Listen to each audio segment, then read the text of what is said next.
जय श्री राधे, जय श्री कुंज बिहारी, जय हरिदास। आज वामन द्वादशी है और आप सब भक्तों को वामन द्वादशी की बहुत बहुत बधाई। आप सब भी अपने घर पर सुखमय और मंगलमय जीवन व्यतीत कर रहे होंगे। विष्णु जी ने 5वें अवतार में वामन जी का अवतार धारण किया था और उन्होंने यह अवतार महाबली राजा का घमंड तोड़ने के लिए किया था। आप जब भी कोई कथा सुने तो उसे पूरा सुने ताकि आपको उसे पूरा लाभ मिले।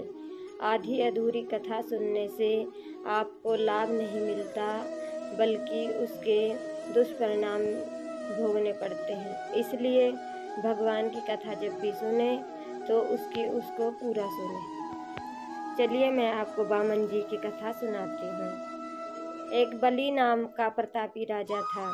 वह जन्मा तो राक्षस कुल में था, परंतु उसमें बहुत ही अच्छे गुण था। वह प्रतापी राजा था, दयालु था और अपने प्रजा का खूब अच्छे से पालन पोषण करता था और यज्ञ हवन वगैरह भी करवाता था।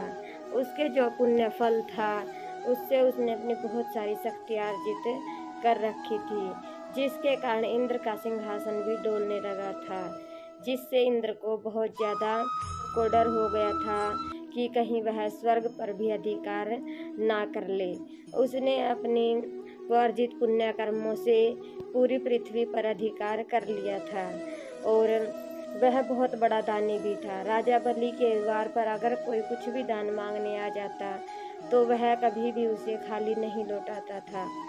इसी तरह राजा बलि को यह घमंड हो गया कि मुझसे बड़ा कोई नहीं है, मैं तीनों लोगों का अधिपति हूँ। विष्णु जी वामन अवतार लेते हैं और एक समय होता है कि जब राजा बलि ने अपने सभी मित्रों संबंधियों के साथ मिलकर एक बहुत बड़ा यज्ञ किया हुआ होता है, तभी वहाँ वामन जी चले जाते हैं। वामन जी उनसे भिक्षा मांगते हैं तो वह कहते हैं कि मुझे भिक्षा दो। तो वो राजा बलि कहते हैं कि हे वामन देव, आप कुछ भी भिक्षा मांग लीजिए, मैं सब कुछ देने में सक्षम हूँ। उनके इन बातों से उनका घमंड झलकता है। तब वामन जी कहते हैं कि ऐसा कोई नहीं है जो सब कुछ दे सके। तो वामन देव कहते हैं कि मुझे ज़्यादा कुछ नहीं चाहिए, मुझे तो सिर्फ 3 पग भूमि ही चाहिए। तो राजा बलि कहते हैं ठीक है, आप अपने 3 पग भूमि माप लीजिए। तो तभी वामन देव अपना विराट स्वरूप धारण करते हैं और वह एक पग में पूरी पृथ्वी को माप देते हैं और दूसरे ही पग में पूरे आकाश को माप देते हैं। तभी जब उनका तीसरा पग हवा में खाली ही होता है तब वह कहते हैं राजा बलि को, हे राजा बलि, आपकी तो सारी संपत्ति 2 पग में ही खत्म हो गई, अब मैं अपना तीसरा पग कहाँ रखूँ। फिर राजा बलि उनके सामने अपना सिर कर देते हैं और कहते हैं कि हे प्रभु, आप ही अपना तीसरा पग मेरे सिर पर रख दीजिए। तो तभी वो उनके सिर पर तीसरा पग रखते हैं और उन्हें पाताल लोक पहुंचा देते हैं।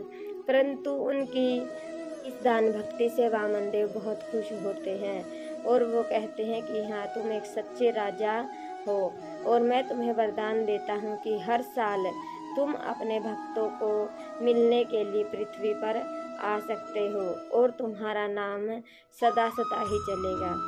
क्योंकि भक्तों, उन्होंने कभी भी अपनी प्रजा पर कोई अन्याय या दुर्व्यवहार नहीं किया। उनकी प्रजा बहुत ही ज़्यादा उनको चाहती थी।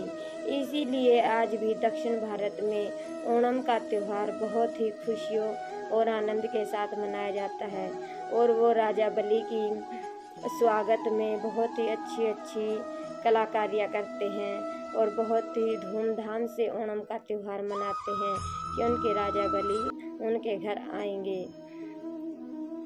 आपको वामन देव के अवतार की यह कथा कैसी लगी हमें कमेंट बॉक्स में लिखकर ज़रूर बताना और लाइक शेयर सब्सक्राइब भी ज़रूर करना।